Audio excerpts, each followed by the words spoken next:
રાજ્યસભામાં જામનગરના સાંસદ પૂનમબેન માડમની લાલા વિરોધ પક્ષોને સ્ત્રી વિરોધી ગણાવી આકરી ટીકા કરી. ભારતીય સંસદના ઉચ્ચ અને નિમ્ન ગૃહમાં મહિલાઓ માટે 33% અનામત સુનિશ્ચિત કરતા ઐતિહાસિક વિધેયક અંગે સર્જાયેલી રાજકીય ખેંચતાણ વચ્ચે સાંસદ પૂનમબેન માડમે પોતાનો ઉગ્ર વિરોધ નોંધાવ્યો છે.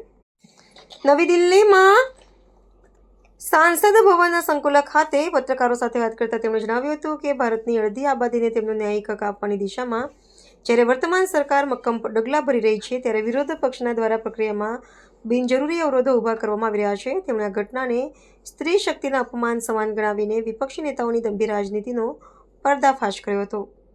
આ રાજકીય વિવાદના વિશ્લેષણ મુજબ પૂનમબેન માડમે રેખાંકિત કર્યું હતું કે આ ખરડો માત્ર રાજકીય પ્રતિનિધિત્વ પૂરતો મર્યાદિત નથી, પરંતુ તે દેશના સર્વાંગી વિકાસમાં મહિલાઓની ભાગીદારી સુનિશ્ચિત કરવાનું એક સબળ માધ્યમ છે.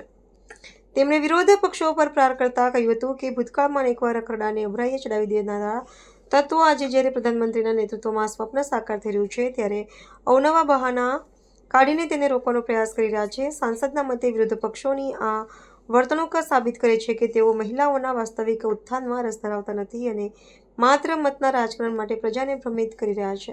જ્યારે રિફોર્મ્સની વાત આવે છે, જ્યારે કોઈ ડેવલપમેન્ટની વાત આવે, જ્યારે કોઈ પ્રોગ્રેસિવ વાત આવે, ત્યારે હંમેશા કોંગ્રેસ પાર્ટી એમાં પૂરજોશ વિરોધ કરી અને હંમેશા એ કાર્ય રોકતી હોય છે.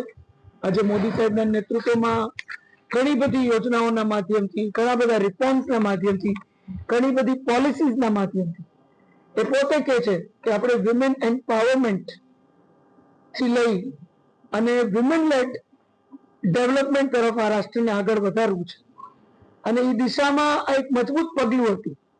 મને લાગે છે દેશની બહેનો કોઈ દિવસ એના માટે કોંગ્રેસ પાર્ટી અને ઇન્ડી ગઠબંધનને માફ નહીં કરે.